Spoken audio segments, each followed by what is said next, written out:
नमस्कार माझ्या माता बहिणींनो, आपलं स्वागत आहे एम के टेक मराठी या यूट्यूब चॅनलवर। तर पहा, लाडकी बहीण ई-केवायसी बद्दल सर्वात महत्त्वाची बातमी।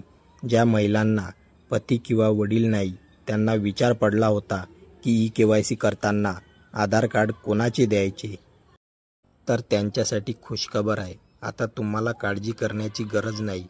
तर चला खुशखबर काय आहे ते पाहूया।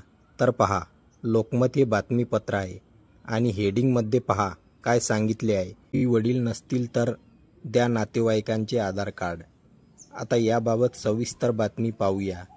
मुख्यमंत्री लाडकी बहीण योजनेचा लाभ घेण्यासाठी महिलांना ई-केवायसी बंधनकारक आहे। त्यासाठी लाभार्थी महिलेला पती किंवा वडिलांचे आधार कार्ड देणे आवश्यक आहे। परंतु ज्या महिलांचे वडील हयात नाही किंवा घटस्फोट झाला आहे अशा महिलांची यामुळे अडचण झाली आहे। त्यावर मार्ग काढत जिल्हा व महिला बालविकास विभागाने महिलेचा सांभाळ करणाऱ्या नातेवाईकांचे आधार लिंकिंग करून त्यांची ई-केवायसी करण्याचा पर्याय दिलेला आहे। आता तुम्हाला प्रश्न पडला असेल की नातेवाईक नेमके कोणते, तर मुलगा, चुलत, मावस, भावंड यापैकी कुणाचेही आधार कार्ड केवायसीसाठी चालणार आहे। तर अशी ही महत्त्वाची बातमी आहे, ज्या महिलांनी अजूनपर्यंत केवायसी केली नाही त्यांनी लवकरात लवकर केवायसी करून घ्या। 18 नोव्हेंबर ही शेवटची तारीख आहे।